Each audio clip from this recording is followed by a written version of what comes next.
Assalomu alaykum. Ukalar, mana navbatdagi chustdagi zinamiz, xudo xolasa apalka jarayoni bitdi. Karkas tashlash prosesslariga yetib keldik.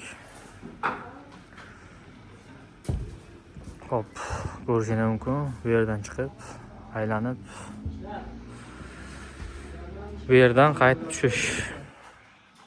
Hop, joyimiz haqida qisqacha ma'lumot. Eniga 8 metr, balandligi 3 metr.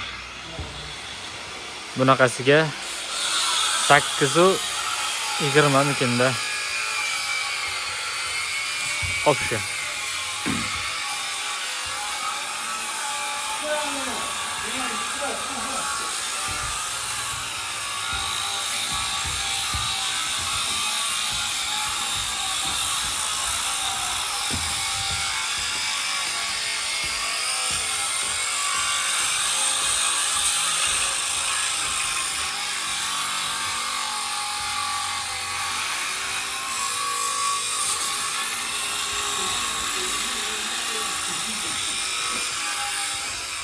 Hop, bizni kuzatib boringlar. Xudo xolsa armatura tashlash jarayonini ham qo'yib boramiz.